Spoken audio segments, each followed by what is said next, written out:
Hi, Elliot. Hello, good to see you again, Jonas. Good to see. Good to see you. Thank you for accepting this invitation for this interview. And I would like to start asking you to introduce yourself and introduce the study that you have conducted and the way you got in touch with MAPS. Yeah, I'm happy to do so. My background is actually not in psychiatry, so this area is new for me. Most of my professional work has been in global health, and I lived in Nepal for 7 years in the 80s, running a national blindness prevention and control program. And then I came back and did my doctoral work in health policy at Berkeley. And through serendipity, I met somebody who was doing cost effectiveness analysis in global health. And for the next 25 years or so, I've worked on the economics of mainly HIV treatment and prevention, but other global health diseases as well. And so the new focus on the economics of psychedelic assisted therapies came out of a chance meeting that I had with Rick Doblin, who, as you know, is the founder and director of MAPS. I've attended Burning Man in the last 6 years, not this past year, of course, because it didn't happen. But in 2017, I was at a training for people who volunteer at Zendo, which is my volunteer job at Burning Man. That is being with people who are having a difficult experience, usually with psychedelics, not always, but almost always with psychedelics. And so we're trained to just be with them while they're going through what they're going through. Anyway, it was a retraining, and Rick happened to be there, not surprisingly. And I just introduced myself to him. And, you know, he's like a rock star in that situation. Everybody wants his attention. You know, it would have been very easy for him to just say, "Oh, great to meet you, you know, see you later," kind of thing, you know. But he didn't do that. He asked me about myself and about my work, and I mentioned I'm a health economist, and he said, "Oh, we need you." And I said, "Fine, you got me." I'm at a point in my career where I kind of can pick and choose my work. I'm kind of semi-retired. Anyway, so I started working in this area since then, and I'm working on some other projects, but the main psychedelic related project is the one that we now just completed on the cost effectiveness of MDMA for PTSD. Interesting. So, as far as I know, it's the only study of this kind. Is that correct? Yes, it is the only study I'm aware of. I'm pretty sure I can say with confidence. It's the first study on the cost effectiveness of a Schedule I psychedelic for therapeutic purposes. There is a cost effectiveness analysis of esketamine, to treat depression. That's a little bit different because it's legal. But yeah, so of the classic psychedelics, you could dispute whether MDMA is a classic psychedelic, but anyway, yeah, it is the first. All right. I'm curious to ask you, what data did you use and what are the findings? Yeah. So the effectiveness data came from the 6 phase 2 trials that MAPS conducted on MDMA-assisted therapy for people with chronic, treatment-resistant, and severe or extreme PTSD. And I want to emphasize that the trials were for people who, first of all, are severely affected by the disorder, and nothing else seems to really work for them. There's a 2019 study that pooled the results from those 6 trials. So because each one of the trials is small and didn't have a lot of statistical power, but you put them together, and we had 105 subjects that we had results from, and those results were extremely encouraging. So that's on the effectiveness side. On the cost side, there's 2 kinds of costs here. One is the cost of the intervention itself. What does it cost to provide the psilocybin assisted therapy. That's one cost. And the other cost is, how does this affect the medical care, cost of the medical care utilization of people with PTSD? Because presumably, if people are getting better, they're consuming less health care.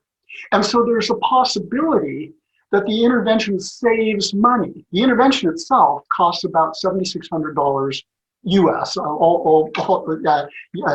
US dollars, which is not exactly cheap, but it's a one-time therapy.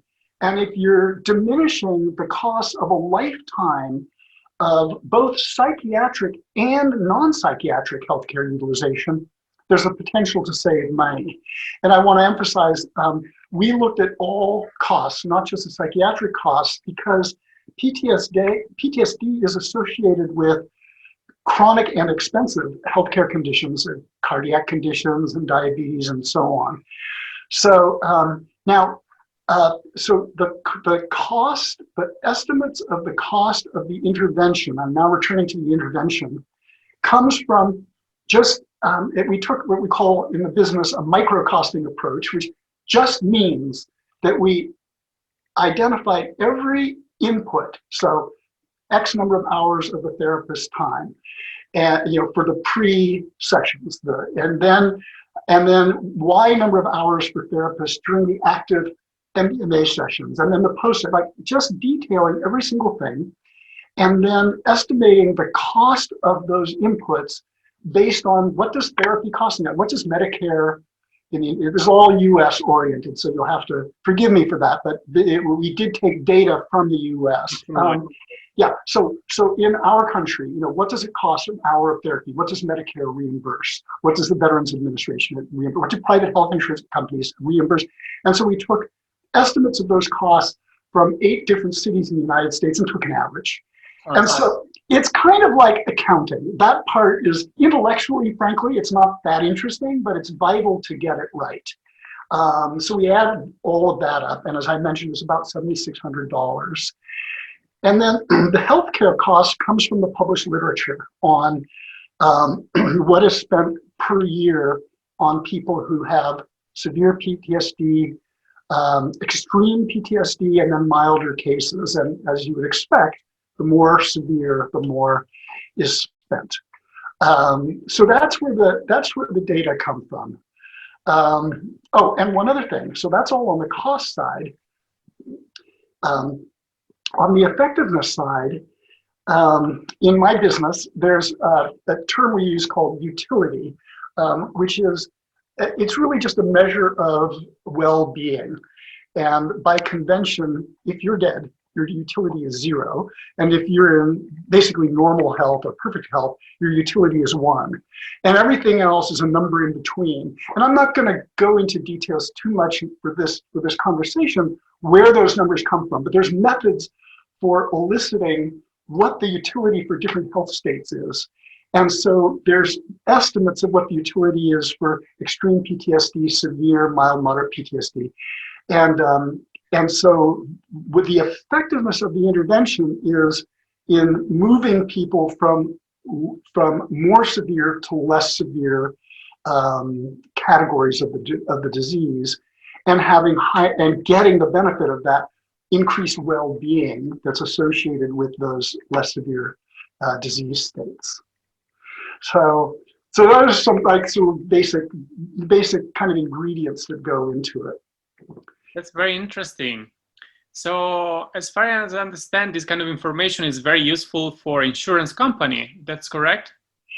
Well, yes. So, what we wanted to estimate cost effectiveness and cost savings. And I want to just, if I can, just say a little bit more about kind of cost effectiveness theory. Sometimes people confuse that. If you say something is cost effective, they go, oh, it saves money. No, that's not what cost effective means. What it means is that it's good value for the money. It may result in a net cost, but you get lots of benefit for it, so it's a good place to spend money compared with other ways you could spend money in the healthcare system. That's what cost effective is. Cost saving is beyond cost effective. It means not only are you providing clinical benefit, but the payer is saving money, that the intervention is the healthcare savings is greater than the cost of the intervention, so that over time you actually save money. And what we found in this analysis was that that is true. That if we ran our model with 1,000 patients, and over 30 years, it would save healthcare payer about $103 million.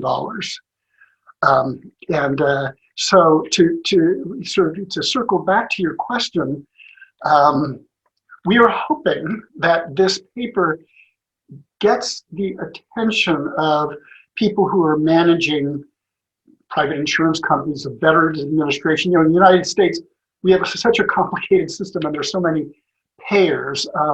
In Europe, it's more straightforward. But the point is to bring it to the attention of insurance companies, both private and public, and have them consider including MDMA-based therapy as a benefit for their members once it becomes a legal. Obviously, FDA approval will be needed first, but that's the idea. And so I'm hoping that our paper begins to catalyze a conversation among health insurance managers about, well, maybe we should consider this would be good for our members and could save us money. So yeah, that's the idea. Thank you very much for explaining this. This was very clear and very interesting. So at this point, I know phase 3 is underway. Yeah. And, is expected to be completed something around 2021 or 2022. Is that correct? Yeah, I'm not sure of the exact timing, and I think with COVID, it's been delayed somewhat. But you're in the right ballpark for sure. Yes. Do you think this kind of study will be replicated once phase 3 is completed, or the data collected with phase 2 are probably the same of phase 3?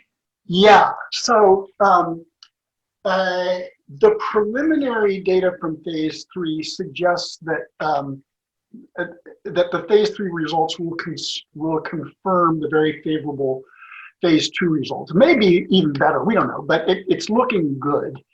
And MAPS will want to do a similar analysis from the one to the one that we did for phase 2 for phase 3 for a couple of reasons.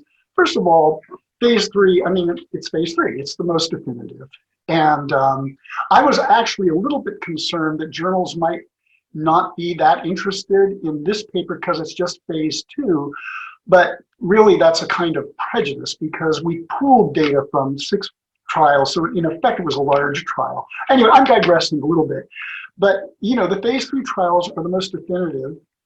And the inclusion criteria for phase 3 are a little bit relaxed compared to phase 2. So it includes people with less severe and less chronic forms of the disorder. So, so it's a broader segment of the people who are suffering from PTSD. Well, I will say that one limitation of our current paper is that it focuses on the most extreme end of the spectrum. And you know, there's good reasons why MAPS chose to do that, which I think you can understand. But we cannot say, oh, we have demonstrated that this is cost effective for people with PTSD in general.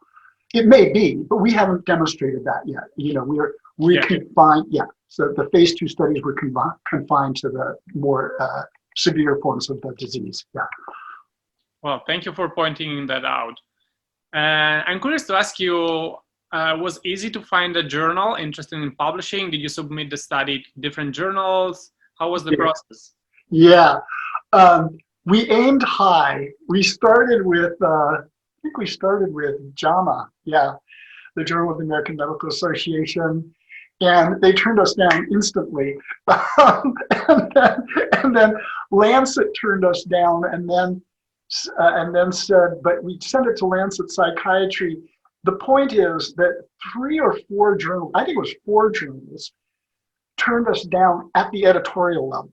I mean, it wasn't, nobody reviewed it and said, it's not a good paper, we can't publish it. It was at the editorial level, and if you know how this works, they don't tell you why. It could be like, hey, we're just preoccupied with COVID right now, or for whatever reason, the subject matter didn't interest them. I don't know. It's a mystery, and that's just part of the reality of life when you're trying to publish in medical journals.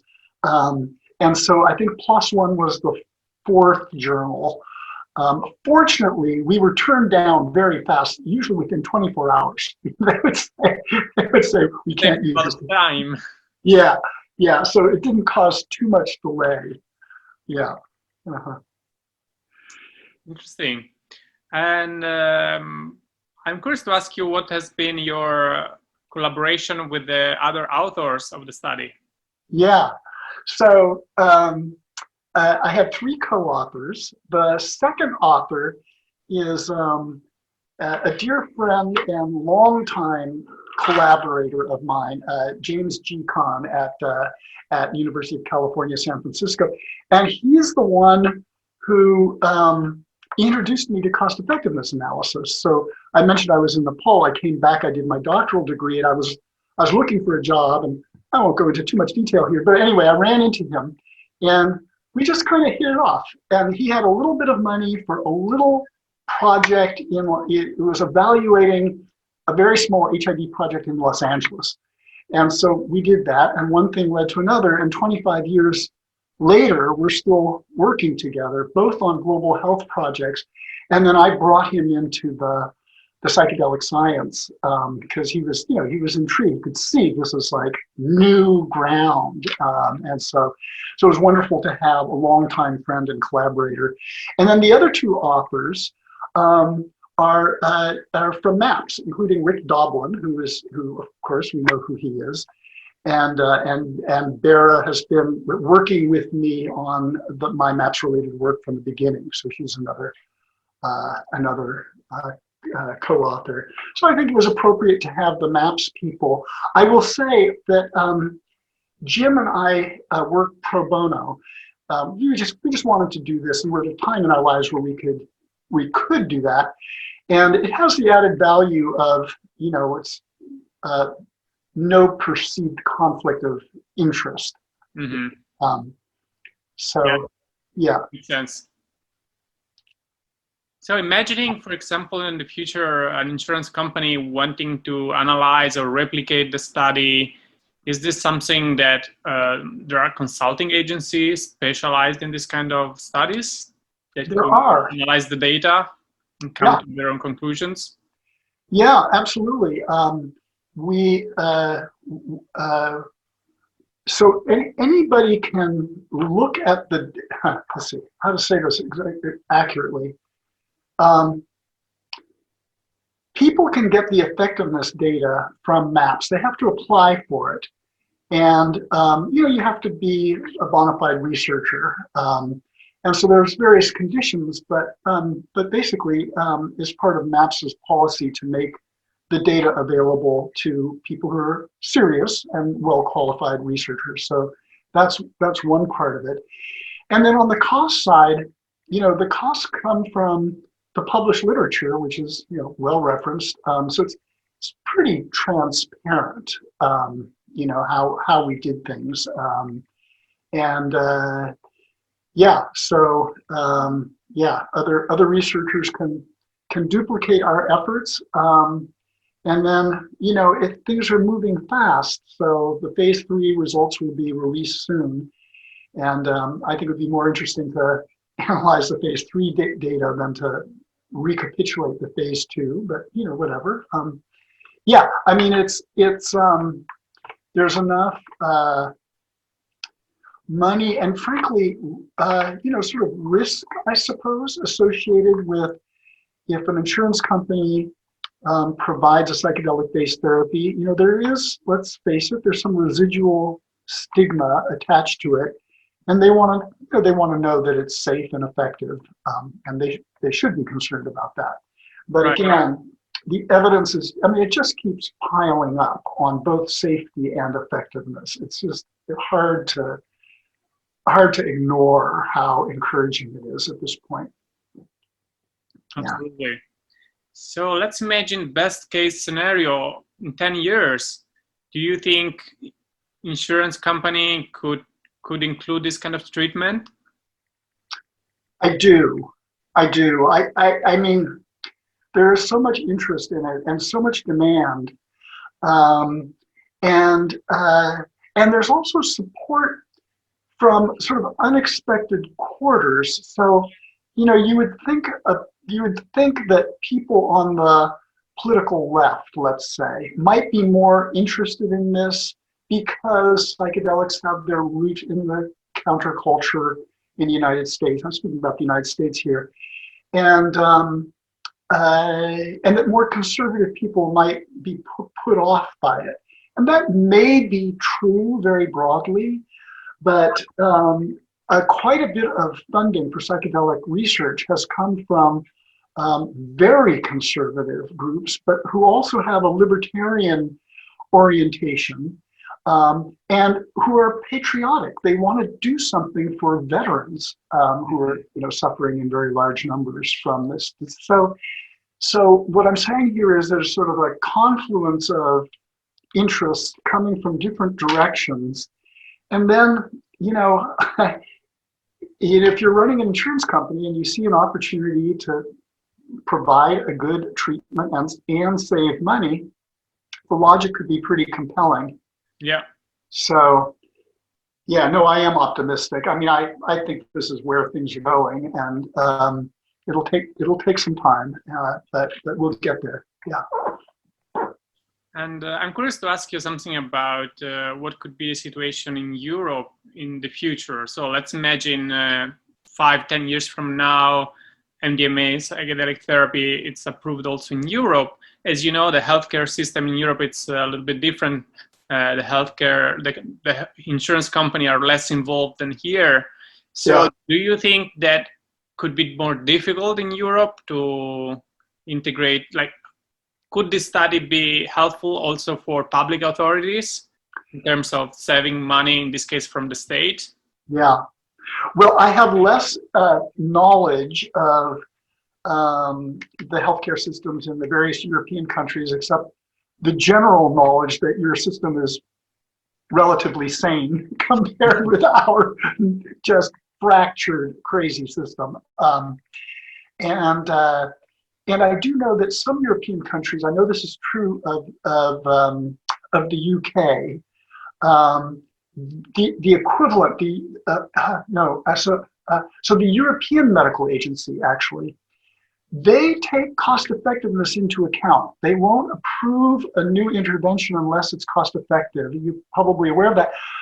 That's the FDA doesn't care about it. They're just concerned about efficacy and safety in the US.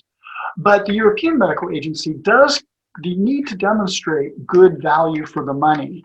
And so the need to do an analysis, you know, like the one that I did, doesn't have to be identical, of course, but as answering the same basic question in Europe would be very important. So presumably the effectiveness is pretty much the same among Americans or Europeans, let's just say, but the cost would be very different. So both the cost of the intervention would be lower, and also because medical care in general costs less in Europe, the savings would therefore be lower. And how the net result comes out, I don't know. If I had to place it there, That would be something interesting to research. Yeah. It could be a whole study by itself. Absolutely. Yeah. Yeah. No, I mean, I think if we're going to make progress in Europe, and we are. I mean, there are MAPS associated teams in Europe who are working on this. I think the cost effectiveness part will be just as important for European countries. Yeah, absolutely. Thank you so much. This was very interesting. So for our audience, if people want to dig deeper into the study, where they can find it? Oh, well, if you go to PLOS One, it is publicly available. You can download the PDF free of charge. And maybe the most efficient way would be if you put a link on your website, and then literally like two clicks away, and you've got the PDF. Perfect. So, yeah. We will do that. Thank you very much. Good. All right. I think we're getting closer to the end of our interview. Is there any other final comments you would like to share? How long did it take to make the research? Oh my gosh, it took a long time. It took months, years? Well, it took me about a year and a half. Now, I was working on many other things too. But this was a new area for me. So I had a lot to learn. I haven't modeled a disease like PTSD. So it took some time. It took me longer than most of the studies I worked on. From now on, it'll get faster.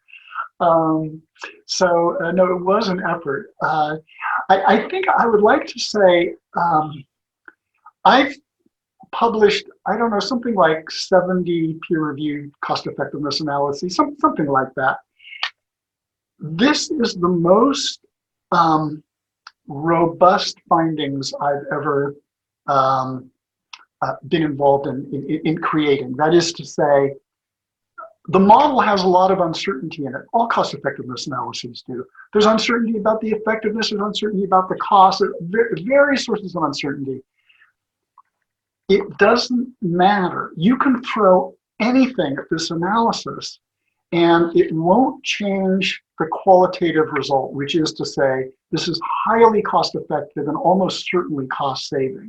In other words, you can take issue with any particular estimates or even the modeling approach, and it won't change things. And again, in my professional history, I've never, I have never, it is the most robust finding that I've worked on in my career. So I'm really very, very encouraged. Yeah, the effectiveness data are just extremely compelling. It's remarkable. Yeah. So yeah, very often you say, well, this intervention is cost effective, but there are these caveats, and with this subgroup of people, it might not be, and the price of the drug has to come down a little bit, and then it'll be cost effective. None of that applies here. It's not like that. And I suspect that the intervention will get cheaper because we have in the intervention in the MAPS trials, which I costed, the regimen that we used in those trials, you have two highly trained therapists for 8 hours on each of the active MDMA days, but also two highly trained therapists for the 3 introductory sessions or pre-sessions before the active session and the integration session. So it's really expensive. And the conversation is, do you need to do that? Do you need 2 MD/PhD level practitioners, or could one of them be an intern or a more junior person? Could the integration sessions afterwards, could they be in a group context instead of individual? And so on. There are various ways you could think about lowering the cost without seriously affecting the effectiveness. Yeah, or maybe it's more effective to do group therapy. We don't know. There's so much to explore still. This is the beginning. Yeah. That's fascinating. It means that actually the result could be even more remarkable than what you found out because the cost might be lower. I think that's right. I think the potential to lower the cost is quite significant. And we should do the trials. We should find out. Absolutely. Yeah. And also, let me ask you, in case, in the audience, there are people that would like to learn more about the kind of study and research that you've done, this cost effective analysis, what's your advice? Like what kind of university or what kind of studies lead to this kind of consulting work? Yeah, so again, in the U.S., I have a master's in public policy and then a doctorate in health policy, and I took lots of econ courses. I didn't know that I wanted to be a health economist. I just kind of followed my nose and I did what was interesting. And then, as I said, I met Jim Kahn, and he is the one who sort of got me excited about cost effectiveness analysis. So, but I guess to answer your question, for a young person, take classes in biostatistics, take micro-econ courses, health policy courses, health finance, health systems, so introduction to healthcare systems. We have courses like that in America because our system is so complex. You might not need them in Europe, but yeah. I mean, there's a huge demand for cost effectiveness analysis now. I mean, in the old days, it was enough to show that something was effective. And now it's like, yeah, so what? It's effective, but is it cost effective? Is it good use for the money? That's the world that we're in now. Yeah. Well, Elliot, thank you so much for your time. It was very interesting to speak with you. I will take the chance to have another proper look at the study. Okay. And I hope to speak with you again soon in the future. Very good, Jonas. It's been a pleasure. I've really enjoyed it. So thank you. Have a good day. Bye-bye. All right. Bye-bye for now.